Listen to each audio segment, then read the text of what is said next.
ভরা পানির মৌসুমে মগো বরিশালের জমিকোলা যখন পানিতে ভরিয়া যায় থই থই করে হেইকালে মানসে কি বাইলে জীবিকা নির্বাহ করে হেই ব্যতিক্রম কিছু পেশা সামনে তুললে ধরলাম। ছোট ডিঙ্গি নাইতে করিয়া বাপের লগে এক মনু আইছে বর্ষি দিয়া মাছ ধরার লইগিয়া। না ভাই প্রথমেই এক বর্ষি টগরে বান্ধে হেইয়া পাইতে থইয়া গেছে, ওই জায়গায় আবার মাছ আইলে পরে হেইয়া পরে উড়াইবে আনে। একটু আর দুগ্গানা অনেকগুলা বর্ষি হে পাইতে থইয়া গেছে, হেইয়া এখন উড়াইতে আইছে। তো একটু আউগাইতে আছে আর সামনে দেখতে আছে কোন জায়গায় টগর বান্ধে বর্ষি থইয়া দেছেলে। জমিকোলায় এখন শাপলার মৌসুম, শাপলাও পাওয়া যায় বেন্যাকালে। তো বিয়াল্লিয়াকালে আইসি দেখে শাপলা ফুল এখন আর দেখা যাইতে আছে না। এই জমির বিভিন্ন জায়গায় টগরে বান্ধে হে বড়ি আগেই পাইতে থইছিলে, এখন হেইয়া উড়াইতে আইছে। দেখেন উই একটা বড় মাছ পাইছে, ওটা মনে হয় চ্যাং মাছ না জানি হোল মাছ পাইছে। দূরে বইয়া এতটা ভালো দেখতেও পাইতে আসি না। তো এই ছোট্ট ডিঙ্গি নাইতে চরিয়া ঘুরিয়া এই বাপের লাগে মাছ ধরা দেখতে আইছে এই ছোট্ট মনু, হেও অনেক আনন্দ পাইতে আছে। তো এই সিজনে কিন্তু এই দৃশ্যগুলা দেখা যায় মগো গ্রামগঞ্জে। অতিরিক্ত পানিতে যাতে এই জানের মুখ দিয়ে সব মাছগুলা বাইরেই না যায়, হেইয়ার লইগা ঘেরের বা পুকুরের পাশের জানে এই রকমের গড়া দিয়ে রাখিয়া থই। পুষ্কুনি বা ঘেরের জান থাহে, মানে জান কয় মগো বরিশালে যে জায়গায় দিয়ে পানি আওয়া যাওয়া করে, খালের মধ্যে যে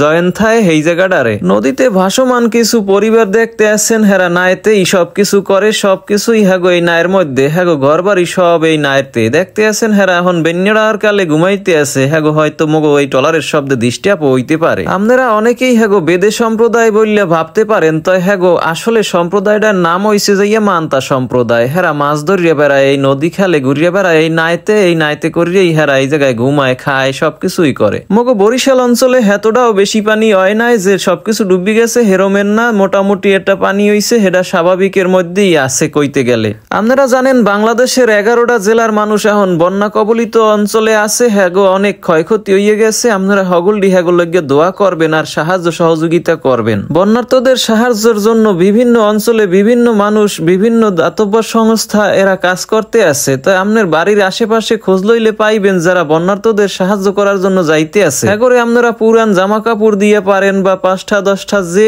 পরিমাণ অর্থ পারেন আপনারা সাহায্য সহযোগিতা করিয়েন। এছাড়াও যারা অনলাইনে আপনারা সাহায্য করতে চান, হেরা বিভিন্ন ধরনের ফাউন্ডেশন আছে বা দাতব্য সংস্থা আছে, হেরা ওই জায়গায় কাজ করতে আছে। এইসব দাতব্য সংস্থা আর ফাউন্ডেশনের মধ্যে যারে আপনার বিশ্বস্ত মনে হয় এই সব ফাউন্ডেশনে আপনারা অর্থ প্রদান করতে পারবেন। বিপদে মানুষের পাশে দাঁড়াইলে একদিন আপনার পাশেও মানুষ দাঁড়াইবে, এই চিন্তা ভাবনা করিয়েই আপনারা সহযোগিতা করিয়েন। আপনারা জানেন যে বরিশালে মগো কয়দিন আগেই রেমাল গেছে, আর এই রেমালে বন্যায় অনেক পানি হইছিলে, অনেক ক্ষয়ক্ষতি হইছিলে। তো হেতটাও বেশি আপনাকে সামনে চোখে ধরা পড়ে নাই, কারণ হইছে মগো বরিশালের মানুষ হইছে পানিতে অভ্যস্ত।